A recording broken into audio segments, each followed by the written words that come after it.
Un couple de retraités achète un perroquet. Le perroquet, un ararouge, parle très bien.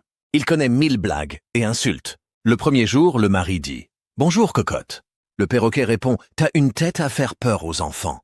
Le mari est choqué. La femme dit quelque chose de gentil. Le perroquet « Toi, par contre, t'as une tête à faire fuir les enfants et les adultes ». La femme pleure. Ils veulent le rendre, mais la boutique a fermé. Ils appellent un dresseur. Le dresseur arrive, un homme en treillis avec un sifflet. Il dit au perroquet « Silence ». Le perroquet « Toi, t'as une tête à être payé au lance-pierre ». Le dresseur « Je vais lui apprendre les bonnes manières, ça prendra 6 mois ». Le couple accepte. 6 mois passent. Le dresseur ramène le perroquet. Il dit « Maintenant, il est parfait ». Le perroquet « Bonjour madame, vous êtes ravissante ». « Bonjour monsieur, vous avez une belle cravate ». Le couple est ravi. Le perroquet ajoute « Et la tarte aux pommes dans le frigo, elle est à qui ?» La femme « À nous ». Le perroquet « Elle est dégueulasse, mais je dis ça gentiment ». Le mari, il recommence. Le dresseur « C'est normal, c'est un perroquet. Il ne faut pas le provoquer ». Le couple décide de garder le perroquet. Un soir, ils reçoivent des amis. Le perroquet, dans sa cage, regarde les invités. Un invité dit « Il est beau, il parle ?» Le perroquet « Toi t'es beau, mais t'as une voix de canard enrhumée ». L'invité rit. Le perroquet « Je rigole, t'es moche aussi ». L'ambiance est bizarre. Le dîner se termine tôt. Le couple, désespéré, vend le perroquet sur le bon coin. Un acheteur se présente. C'est un homme avec un perroquet identique. « Je prends le vôtre. Le mien est triste. Il a besoin d'un ami. » Ils échangent. 3 jours plus tard, l'acheteur rappelle « Votre perroquet a appris à mon perroquet à insulter les facteurs. Maintenant, ils le font à 2. C'est un duo. » Le couple propose de reprendre le perroquet. L'acheteur refuse. « Ils sont trop drôles. Je les emmène au spectacle. » Aujourd'hui, les 2 perroquets font un one-man show à Avignon. Leur numéro, le procès du dîner de famille. Ils cartonnent. Le public leur jette des cacahuètes. Ils les attrapent en vol et disent « C'est pas des cacahuètes, c'est des neurones de spectateurs. » Le couple de retraités vient les voir. Le perroquet les salue. « Ah, les anciens propriétaires. La tarte aux pommes, elle est toujours aussi dégueulasse. » La femme répond « C'était une tarte aux poires. » Le perroquet « Encore pire. » Tout le monde rit. Fin de l'histoire. Un homme entre dans une librairie et demande « Avez-vous le livre « Comment devenir riche en dormant ?» » Le libraire, un vieux monsieur avec des lunettes sur le bout du nez, répond « Oui, il est dans la section bande dessinée. » L'homme « Ce n'est pas drôle. » Je cherche un vrai livre.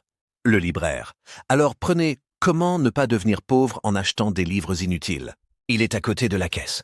L'homme feuillette. « C'est un carnet vierge. » Pourquoi c'est vierge ? Le libraire. Parce que si vous l'achetez, vous serez pauvre. C'est une preuve par l'absurde. L'homme repose le carnet. Il demande « Je cherche un roman policier. » Le libraire « Nous avons Le meurtre du libraire, par un auteur anonyme. » L'intrigue. Un client entre, demande un livre, et le libraire le tue parce qu'il n'a pas lavé ses mains avant de toucher les couvertures. L'homme. C'est un peu radical. Le libraire, c'est de l'hyperréalisme. Voulez-vous la suite ? L'homme non. Il parcourt les rayons. Il tombe sur la vie sexuelle des oursins. Il demande « C'est une blague ?»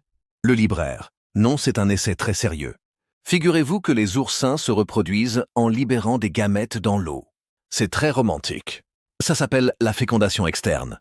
Un peu comme moi le week-end. » L'homme éclate de rire. Il achète le livre. En sortant, il croise une dame qui entre. La dame demande « Avez-vous le livre ? Comment plaire aux hommes en moins de 10 minutes ?» Le libraire « Oui, c'est un dépliant.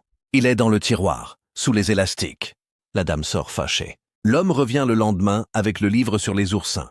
Il dit « Je n'ai pas compris. » Le libraire « Normal, il faut être oursin. » L'homme « Je peux l'échanger ?» Le libraire « Contre quoi ?» L'homme « Contre un guide des champignons. » Le libraire « Celui-ci est empoisonné. » Le livre, pas le champignon. L'homme l'achète quand même. En rentrant, il lit le guide. Il apprend que la girole pousse sous les chênes, mais que le livre ment, les girolles poussent sous les êtres. Il appelle le libraire. Le libraire « Ah, vous avez pris l'édition spéciale, tromperie. C'est un livre qui vous apprend à ne pas faire confiance au livre. » L'homme épuisé se résigne.